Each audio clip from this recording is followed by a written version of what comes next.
Hey guys, what's up? My name is Eric and I'm the Techy Agent, and today we're doing an electric skateboard review. Now I know what you're thinking. You've seen the videos of Casey Neistat and other big name YouTubers riding around on their electric vehicles and electric skateboards that cost $1,000 all the way up to maybe even $2,000.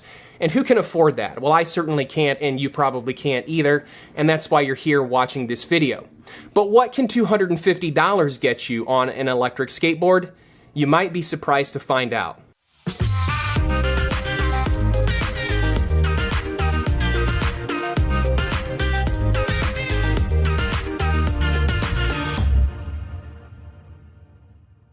This review is for the Blitzart Tornado and Blitzart Huracane skateboards.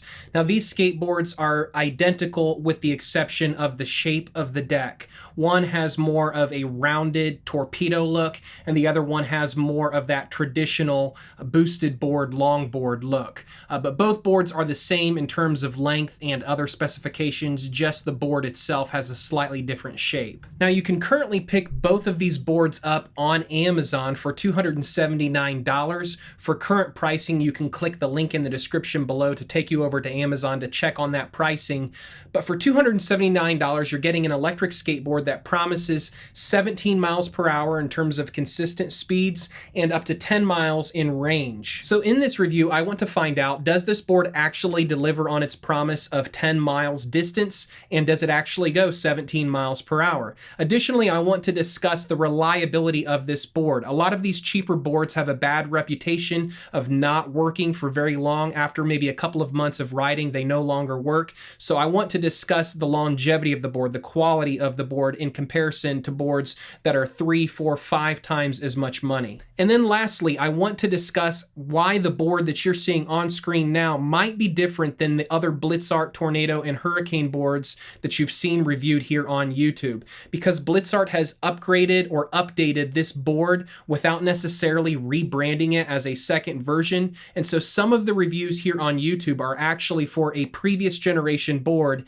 and this new generation board is significantly better, and I want to talk about why. So the board itself is pretty big, pretty heavy. It stands 38 inches long, almost up to my hips, and the wheels on this are oversized, large wheels that will have no problem going over some pretty significant cracks and bumps and even large rocks. Now keep in mind, this is a longboard, so it's pretty heavy, but it does come with a convenient carrying handle. Now at first I thought that design made it look kind of goofy, but after hefting this board and feeling how heavy it actually is, that handle has been quite useful. Now in terms of firmness and ride, this deck is pretty firm. It's not going to have the conventional longboard feel or a boosted board feel where the board really flexes in the middle. Now a lot of that comes down to personal preference. My personal preference is a firmer board rather than a flimsy or flexible board.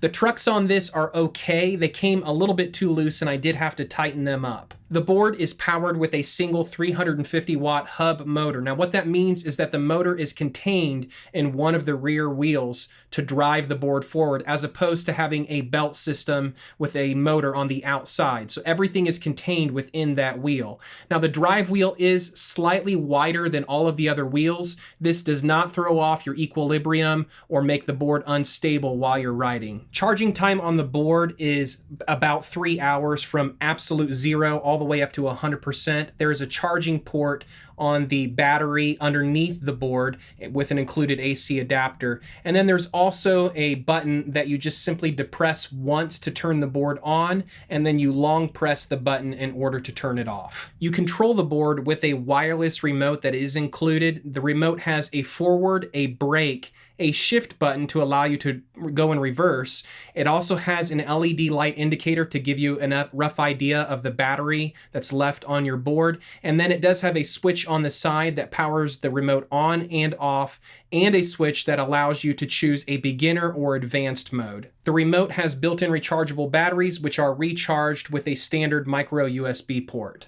So let's talk about top speed. The advertised top speed is 17 miles per hour, and I used GPS to clock myself and indeed found that the board had no problems hitting 17 miles per hour, actually a little bit faster, and sustaining those speeds. Additionally, I weigh 205 pounds, which is a little bit heavier than the recommended weight for this board, and so even with my extra weight, the board was able to propel me forward at the advertised speeds. So I was really impressed to see that. Now, going downhill on this board, you can quickly surpass that 17 miles per hour speed limit, on the hub motor.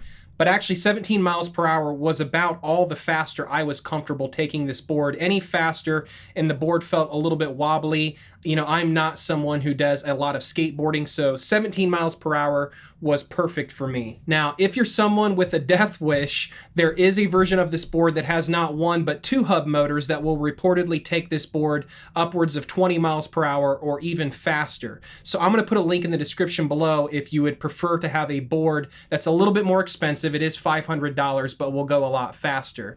Now, in terms of distance, this did not deliver on the 10 miles distance that I hoped it would. Now, again, keep in mind that I'm heavier than the recommended weight for this board, but I've only been able to get about 6 miles, using the board on relatively flat surfaces and flat roads. But for me, 6 miles is more than adequate for what I'm going to use the board for, which is just to drive it a couple miles to work and ride it a couple miles back. Now, while the board has no problems accelerating from a dead stop on a flat surface and definitely having no problems propelling me forward on a flat surface, what I have found is that if a hill is significant enough, the board definitely does suffer. So if it's a mild hill, my speeds will fall down to maybe about 10 miles an hour, maybe even as slow as 8 miles per hour.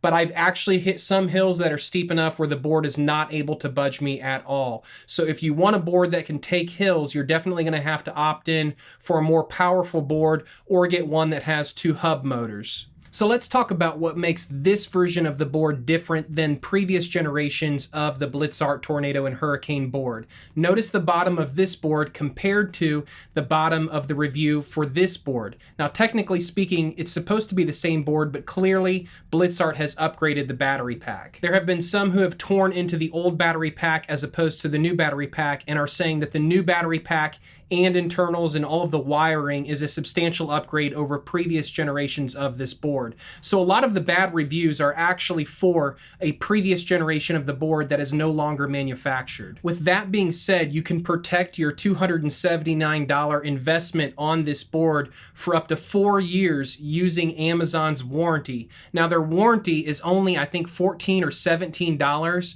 So for coming in just under the $300 price point, you can get a board that's worry-free with a warranty for 4 years, and I think that's a great deal. So the warranty is provided by Amazon, and what they'll do is they will provide a replacement of the board or a refund if they're unable to give you a replacement if anything happens to the board. So if the motor burns up or if the batteries for some reason stop taking a charge, if anything happens to this board, Amazon has you covered for up to 4 years using just their standard warranty that they attach to this board. So if you're interested in purchasing this board, I would recommend that you make sure to purchase the warranty that goes along with it, and that way, for an additional peace of mind, you can ride your board, and if anything goes wrong, it will be replaced.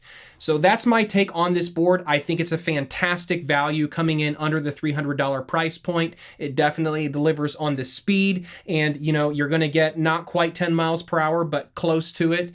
Maybe you will get 10 miles per hour if you're a lighter rider, but that wasn't my experience. But again, I'm a heavier rider. But that was my take, and I hope you guys enjoyed this video. Hey guys, thanks for watching. My name is Eric, and I'm the Techy Agent. We'll catch you next time.